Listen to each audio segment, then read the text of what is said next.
You're with Clement Manyathela. 702. So we start our conversation now with the acting head of the SIU, Leonard Lekgetho. And of course, there's just lots for us to discuss this hour. And I want us to touch on at some point on that damning interim report by the SIU exposing organized syndicates involving Home Affairs officials, foreign nationals, intermediaries, and they're all working together to manipulate immigration processes through fraudulent documents. I mean, there are sham marriages that were also revealed, manipulated administrative processes. But there's also the issue of the Tembisa hospital corruption and what we've been told before by the SIU and, of course, municipal corruption. So if you've got some questions, you've got some clarity you seek regarding the work of the SIU, you're welcome to join this chat on 011 8830702. You can send your WhatsApps on 0727021 Leonard, thank you so much for coming through. Good morning. Good morning, Clement, and good morning to your listeners. So I want to start off by just praising the SIU because I think you guys have really been doing an amazing job. And it's not always in this country that we've got institutions that are just on the money and they follow the money and we see consequences. And I know listeners have also called in before. I mean, one of them last week suggested that we must have provincial SIUs, like having SIU in Gauteng, in Limpopo, in Northwest, because maybe that's when we're going to see corruption being rooted out. So we appreciate you and your colleagues' work there at the SIU. Thank you. I want us to start off with something that sort of has been confusing a lot of our listeners, because sometimes we see you guys going to attach assets, Yes. right? Yes. Let's take, for instance, Hangwani Maumela. You attach assets because you're seeing that there's a link between the monies that are used to buy these assets and monies that is looted from Tembisa Hospital, for instance. Correct. But then we don't see the NPA then acting and arresting this man. And we're like, but the SIU gave us an impression that there seems to be overwhelming evidence here. But then why is the NPA then looking the other way? Can you explain that to us? Because I imagine it's more complex than that. Yeah. No, thanks for the congratulatory remarks. And we're really trying our best to make sure that we restore confidence to the people of this country in terms of fighting corruption. In terms of our process, when we investigate, the outcome of our investigation is the first one is civil litigation, of which that process is within our own right. We can do it from end to end. That's the one you spoke about of seizing properties or money. The second one, which is the outcome, is the one you're referring to, which is the criminal referrals. Out of our investigation, our act says if we come across any criminality, we must refer that to the National Prosecuting Authority. That's exactly what we are doing, but I'll come back to it. The third one, it's a disciplinary referral, of which if we come across any infraction that any official has misconducted themselves, we've got the legal standing to refer those disciplinary to the department so that they must take action against that official. The fourth one, referral for systemic recommendation. Now, referral to regulatory bodies. For example, if there's a company that has done anything wrong, we can recommend to the department that they must blacklist that company because we don't want it to come. The last one is the systemic recommendation. That's what we do in order to make sure that we identify the risk exposure of government, of the department, to say what led to this corruption or this irregularity to happen. In that way, we make a systemic recommendation to say either your policy are not in place or there's a lack of governance so that they can correct that, because we don't want to come back to investigate the same thing. Going back to NPA, we come across irregularity, we refer to NPA. So we don't have prosecution powers, so it's them that are doing it. But in order for us to be able to see traction in terms of this, we met with the new NDPP, whereby we are putting a plan together, because what they've realized is that there's a huge pipeline from SIU And most of our matter comes with a forensic report which can easily be implemented. Yes. So currently we have signed MOU with the NPA, the Hawks, and the South African Police Service, because that's where most of our matter goes. Yeah. So currently we are making sure that that MOU is properly implemented so that we can able to hold each other accountable. So that's basically what is it. But currently we are making sure that the relationship and the working together is more. The one that we are referring to, we've even expanded where we've got what you call a fusion center where we bring all the law enforcement agency. Then we fusion center still exists. Still exists. Wait, it was appointed like some years ago by the president. Yes, during COVID. During COVID, yeah. During COVID, yes. That's where we came together as law enforcement to say, what do we do with this thing? So after the COVID, we decided that this concept is working because it's bringing together everybody. Then we decided to say, because South Africa was coming out of grey listing, and I remember some of the matters that we're dealing with, it's money laundering, terror financing. So we decided to repurpose the Fusion Center to deal primarily with money laundering and terror financing, to prioritize those cases that can have impact in terms of us getting out of grey listing. So it is there. The Tembisa Hospital, it's one of the classified cases that is also being managed through Fusion Center, where they are all law enforcement. Yeah. So there is work that is taking place from behind. Okay, I'm happy to hear that that there's a memorandum of understanding that has been signed, because honestly, even when I interviewed the former head of the NPA, Shamila Batoya, I was like, these guys are basically giving you on a silver platter. There's forensic reports, they've done work, they've attached assets, they've followed the money. Why are you not acting? You're not starting from scratch. So hopefully we're going to start the good work that you do, then we see the results as well in terms of prosecutions. Is there no duplication of investigation sometimes, though, that you find as the SIU? Because sometimes the Hawks are investigating the same thing you're investigating, or they're investigating Hangwani Maumela, just to use him as an example. How do you then manage that as different institutions? Remember, like I indicated, our focus mainly is for the civil recovery. So the Hawks, they are primarily focusing on the criminality. So what we normally do, we talk. Because remember, we need documents from where? Tembisa Hospital. So we all converge there. And once we get there, we talk. What are you doing? What am I doing? And in most instances, like for now, what they do, they wait for our forensic report, whereby it will be easy for them to implement the report. So there is that talks to make sure that we don't duplicate.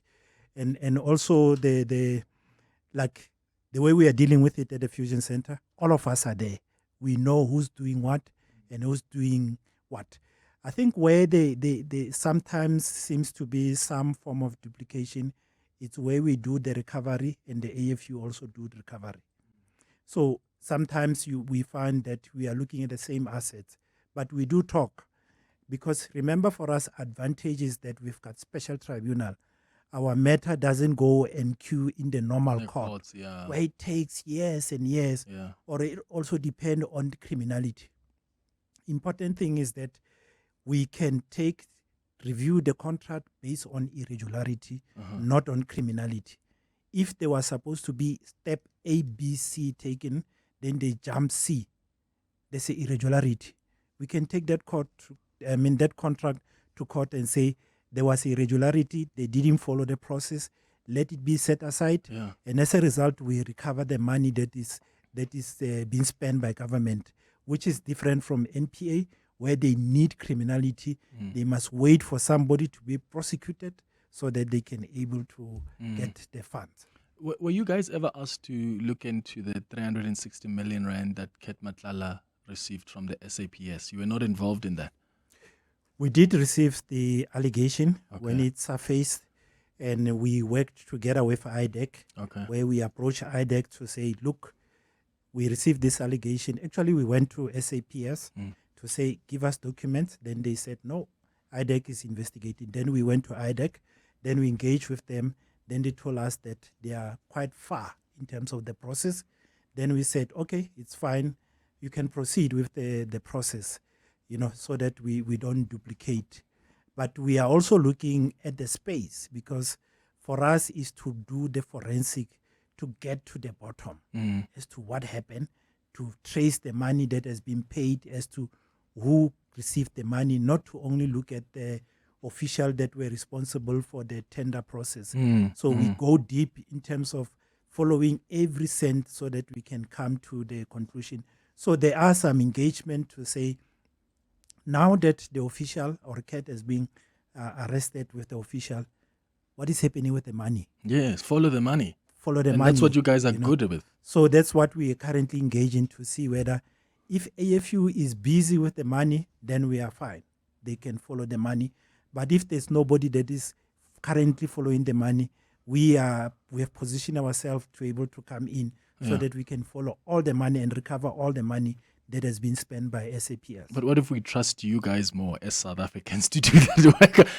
And then I'm not saying IDEC is not doing a good job. I'm just saying there's so much rot that exists in the system. I mean, you've seen what's happening in Madlanga Commission. Yes. There are IDEC investigators being mentioned. There are SAPS members being mentioned. It's almost like, and it's unfair to place such a burden on the SIU, but you guys are doing such a good job that sometimes you feel, let them investigate there. IDEC can look at maybe the role of the officials, but if you want to follow the money, you guys have shown and demonstrated you're good at that. So why not just take up that responsibility? Yeah.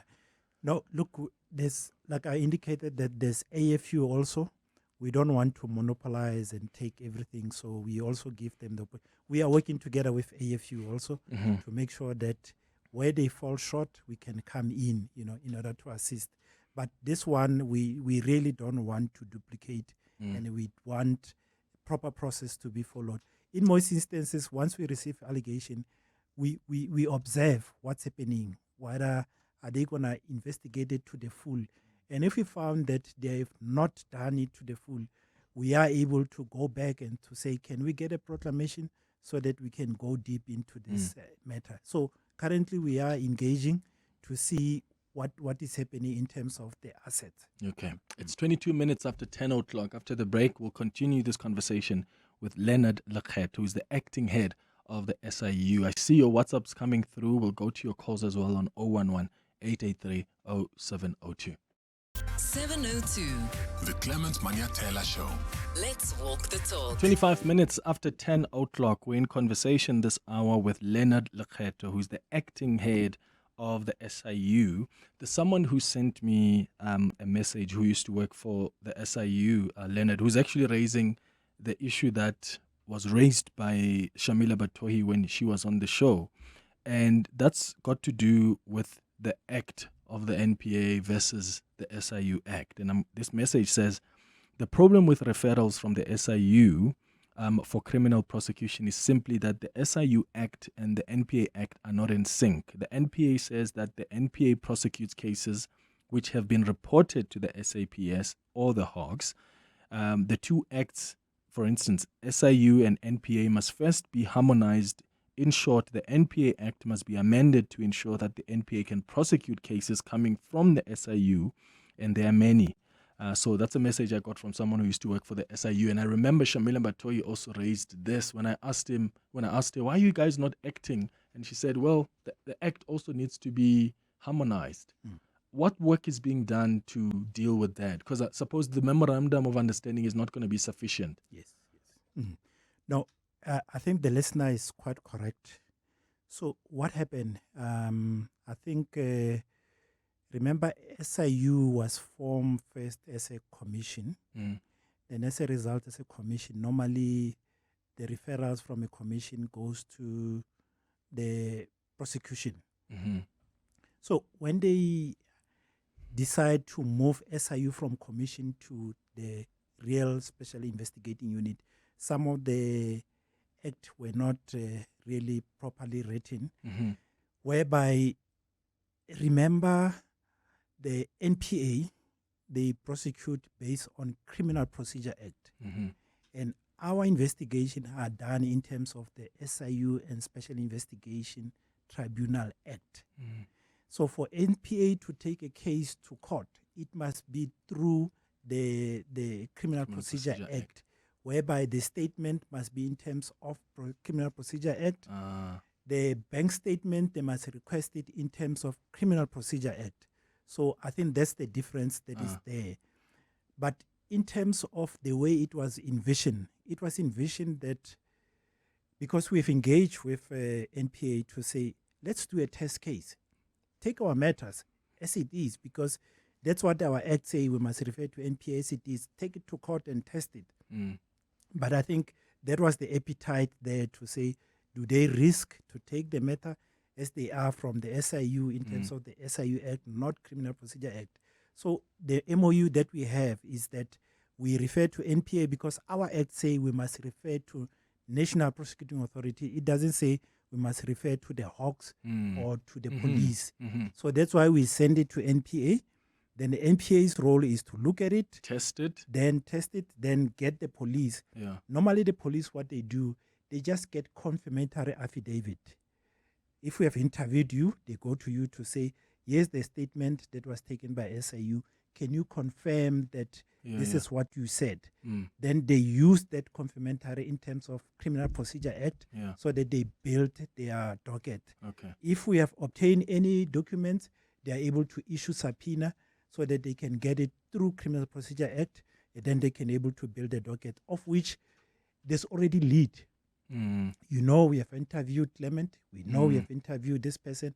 So for you, all you need to do is just get confirmatory, put together a docket, then you go it. So that's the disjuncture that is there, that our act and vis-a-vis the Criminal Procedure Act, which the NPA is using in order to take matters to court. But there's a way to remedy that. And let's hope through this MOU. That's what you're working on. Dumisani, let me take you quickly before the headlines. You're calling from Germiston. What's your question? Good morning. I want to know from the SIU, what powers do they have if they feel that they've done their job, they have investigated, and the suspect has a case to answer in court, but the NPA is delaying, or the SIU is feeling that the NPA has been compromised, because let's take a case of Umawumela. They've done their job, but the case now is in NPA to prosecute, but the NPA is not prosecuting. Can the member of the public open a criminal case direct to Maumela so that the case can be reopened? Got you. Dumisani, thank you so much. So the question there is, in the event the NPA doesn't prosecute a matter you've investigated and referred to them, or they're slow to do that, what options are available to you? Is there anything you can do at all? Currently, I think that's why we hope that the MOU will regulate that. At some stage, we're even tempted to say NPA can issue a nollie prosecute, then we must take it, at some stage. But because we are government officials and we are working together, so there's constant engagement in terms of making sure that they implement our recommendation. And the issue about our recommendation is that they've never been tested, Like, for example, sometimes we refer to the department to say they must take disciplinary action against official, particularly municipalities. Sometimes they will just ignore our recommendation. I think it will take somebody to test our matter in court, like a public protector did, where the court came in and say the remedial action from public protector are implementable. So for us, nobody has done it, and we have not done it where it can be a test case to say this recommendation are binding, they must be implemented. But we is that what you're hoping for? We are hoping that it can happen, but we are also hoping in the sense that we are reviewing our legislation so that it can have enforcement of this recommendation. And remember also there's a recommendation from the NACEC that there must be establishment of the Office of Public Integrity, whereby the SIU will be the base for that. Then in terms of that, there's going to be the review of legislation, whereby SIU now will going to operate under Chapter 9 of the Constitution, whereby we're going to have those powers. So that's the reform that is currently underway. All right. It's 10:32. You're with Clement Manyathela. 702. Let's walk the talk. All right. It's 20 minutes now before 11 o'clock. We're in conversation with Leonard Lekgetho, who's the acting head of the SIU. And I want us to get into what they revealed in as far as Home Affairs corruption is concerned. But before I do, let me start with your WhatsApp voice notes and your texts that are coming through. Let's start with voice notes. Morning, Clement. Tabam from Benoni. Look, it's so refreshing just listening to Mr. Lekgetho. I know you're still in the beginning of the interview, but it's so refreshing. One, that you're hosting somebody who is doing the work and the department is doing the work, and we can really see by the results. Yeah, I'm really grateful. But just a question. What makes them work? What does he believe that it is really what makes this department to work and for them really to be on the goal and to go for the goal and to produce the results? And I say this with respect. I know there are many departments who are doing the utmost best, but there are others that we can really tell that nothing's happening there. But him and with the team that he has, what does he believe that it is what makes them to tick and to work and to bring us the results? Okay, so let's start maybe with that question. What makes you guys work? What makes you guys produce the results you produce? No, thanks, Clement, and thanks to the listener. Basically, what makes SIU to work, I think there's a passion in terms of the members of SIU, and also the fact that we recognize as management their efforts in terms of the work that they are putting in. And also, we capacitate our members. We make sure that there's proper training and they are exposed in terms of different way of doing investigation. And the other thing is they can see the results of their work, which is really encourage them in terms of what they are doing. In order to enforce that, we have established the Cybercrime and Corruption Investigation Academy. And that academy is just geared to share knowledge, expertise amongst all other law enforcement, even our member. And also we benchmark. Our strategy also is to make sure that we value our member to the extent that we can't do anything without them. So the more they are valued, the more they are able to produce the results. Yeah. Vincent on the WhatsApp line says, "Hi Clement, I personally congratulate the SIU on what they do or what they've done so far for this country. God may give them the wisdom." That's a message from Vincent. And then Tammy says, "Good morning, Clement. While there's so much negative things happening in our country, the SIU commitment to deal with the rot in our country is encouraging. Thank you for this interview."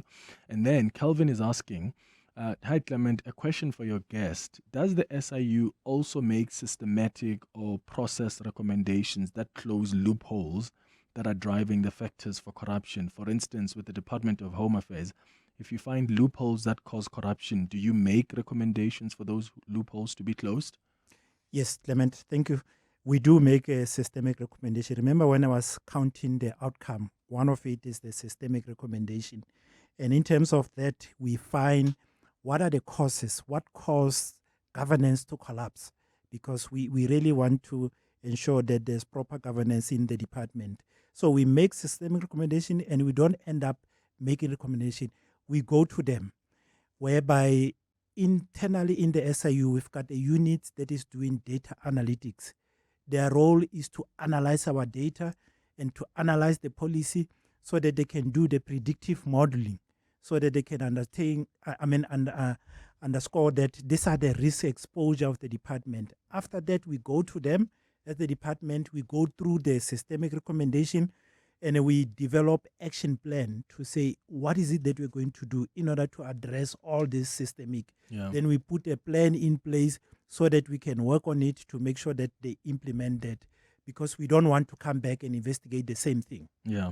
Let's touch, before I go to some more calls on WhatsApps, on your investigation into Home Affairs, because you described South Africa's immigration system as having become a marketplace where permits, visas, even citizenship were allegedly sold.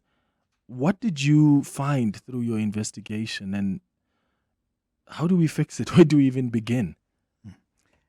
Thank you, Clement. Yes, that's the press release that we did. In terms of Home Affairs, we looked at different visas. For example, there was a study visa, of which most of the things we managed to find them around study visa, whereby official were even foreigners, they exploited this aspect. They realized that in order for you to stay longer in the country, you can apply for a study visa. So the way it was so created, there was even institution, because remember, if you apply, there must be institution where you're going to study at. Only to find that those institutions never existed. There was somebody behind where they say, this is the number of institution and this is what I'm going to study. If somebody from Home Affairs called that number, They would have found that there's no one there. No, somebody Or will someone answer. answers? Yes. Who works at the institution? Allegedly so. Uh-huh. Then he will answer and say, yes, I know Clement, he's a student here, he's coming to study here. Then it's approved. So it's a whole syndicate. It's a whole syndicate. Then you get 5 years. After 5 years again, you come and apply, you get another 5 years. So that's how it was easy. Institution never existed where the members were studying, and members never really studied. There wasn't any study that was taking place. So that's what we found in terms of this thing. But interestingly, and you'll remember in our press release, we identify most of the the official that were responsible for adjudicating this study visa were at level 6, 7 of government, which is lower level. But if you look at the houses they stay on and the property that they own, the other one had a mansion where he even built a tar road to their house. Yes. So that's level how it is. From what we understand is that they charge 40,000 for one study visa. If in a day you do 10, you go home with 400,000. So that's how deep it was in terms of this official, to the extent that I remember even the minister, it was Minister Motsoaledi, wanted to institute investigation. They even went to court to say the minister must not investigate, just so that how to see it. Yeah. So there was exploitation in terms of the study visa. And I think I need to highlight that in that aspect, we saw Chinese, we saw Indians, we saw Bangladesh, we saw Pakistan, Nigeria, and Zimbabwean. So it was not only the black, so it was all across. All across. Yeah. So how much money are we talking here? Because I remember the SIU saying that they traced at least 181 million rand to beneficiaries of these fraudulent applications. Are you in the process of trying to attach assets linked to those fraudulent monies? The difference with the Home Affairs investigation is as follows. Remember, we able to recover the money from state. So this one of Home Affairs, it's a money that came out of criminality, but not necessarily coming from state. They used state in order to generate. They didn't steal from Home Affairs. They didn't steal from They just Home used it as a driver. Yes. So Okay. what we did, we refer this matter to Asset Forfeiture Unit, because they are best placed to able to seize those properties and those things. So currently we are working together with them so that they can able to use that their legislation in order to get them. Because for us, we saw that it's quite risky. We don't want to risk to go there and the next thing they come and challenge and say, on what basis? Because your act empower you. Says this. Just monies that were stolen from government. Yes. Okay, but so the people that you found are earning not enough to be building mansions and tar roads. How did they explain their riches? Like if you are you said level 6 employee in government, but you live in a mansion, you've even built a tarred road. Yes. I mean, you must have a lot of money that leads to your home. How did they explain those riches? The one for the tar road decided to resign, while I'm sure they're sorted for life. They are sorted, but we will be coming. We're in contact with the AFU in order for them to speed up the process. But from their side, I think it was within themselves. And also what we have identified is that even though they are still outside, they still have link inside. So they are being used as a channel for these people so that they can able to get this thing. So the visa study was abused greatly. With other visas, at least there was sort of a mechanism. The recommendation we did, because the study visa was going to be approved by one person. So it doesn't need adjudication of many people. So it's easy for us.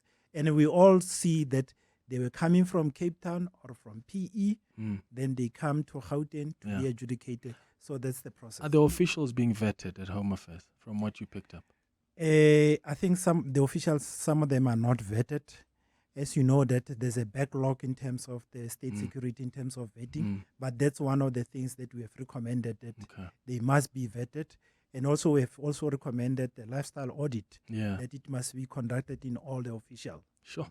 It's 10 minutes before 11. 7:02. The Clement Manyathela Show.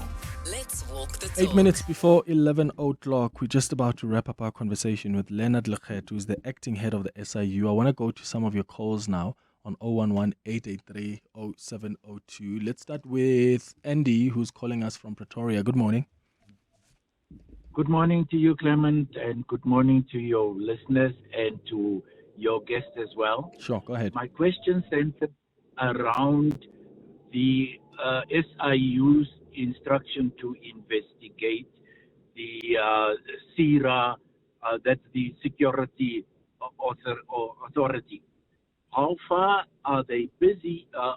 Did they get, and what did they dig up in terms of the investigation? That is because the security together is bigger than the police and the army in a bunch. Got you. Andy in Pretoria, thank you for your question. Let's take Ali as well, who's calling us. Ali, good morning. Good morning to you, Clement. I am the spokesperson for Babita Diokaran's family. I've got no question, but just to say to your guest, it's not often we call and appreciate a government agency or department, but this one has done extremely well. Yeah. And they've attended all Babita's commemoration, even though they didn't have to. I just want to say thank you, and they must continue to do wonderful job, and they've done wonderful investigations at Tembisa as well. I will kindly ask your producer to pass my number about certain information that I cannot divulge on air. But thank you very much to SIU. They give hope to the South Africans. Thank you so much, Ali.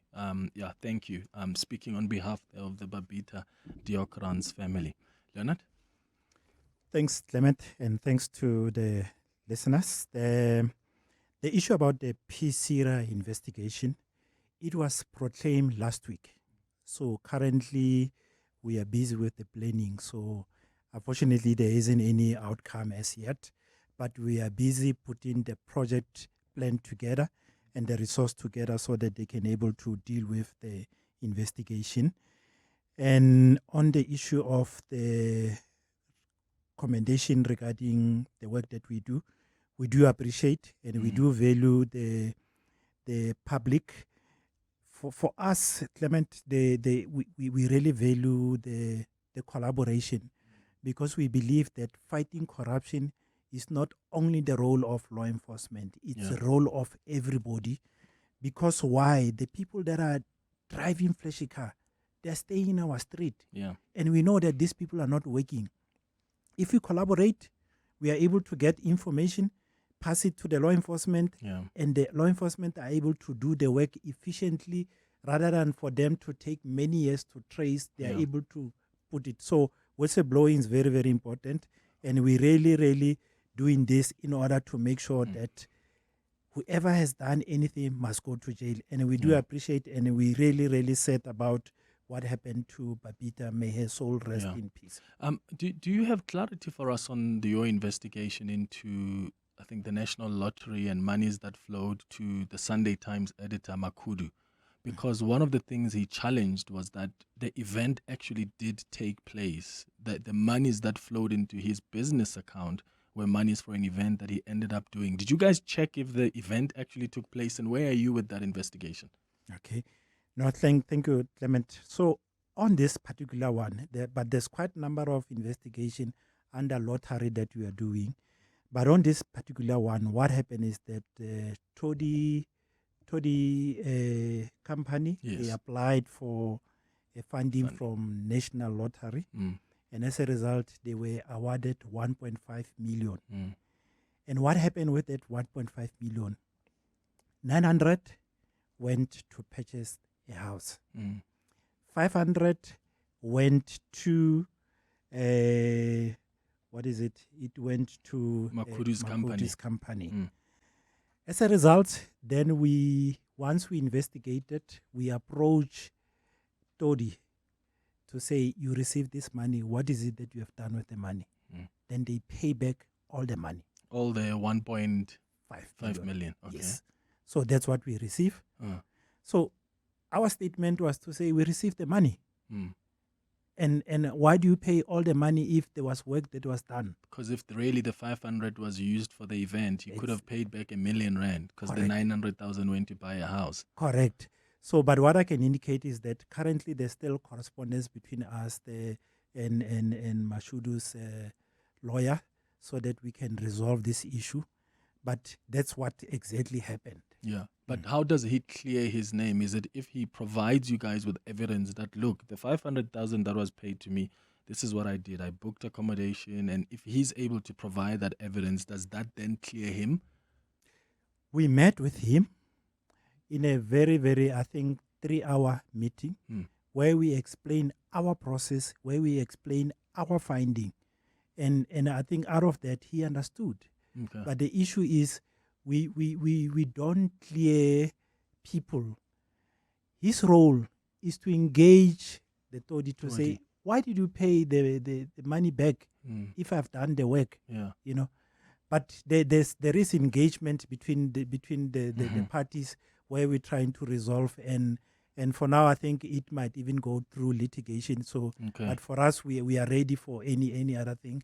But of course, we are engaging because we really don't want people to be tarnished for no reason. Yeah. And just lastly, though, during that 3-hour meeting, did he give you evidence of these slips, like the people that he arranged accommodation for, the accommodation he paid, the flights? Did he give you that evidence? He did send some of the evidence. Okay. But remember, it's not all about flight and accommodation. There's more to this thing. Where's the contract? And also you receive the money from lottery today, and the following day the money is transferred to your account immediately. There are quite a number of things. I think maybe let's not dwell too much into it, because we're still talking and we're still trying to find our way so that we can able to give him the satisfaction that he wants in terms of the answer from us. Gotcha. Yeah. All right. Leonard Lekgetho, acting head of the SIU, thank you so much. And thank you for the work that you guys continue to do at the SIU. Thank you, Clement, and thank you to the listeners. Hanging out with Clement On 702. Let's walk the talk.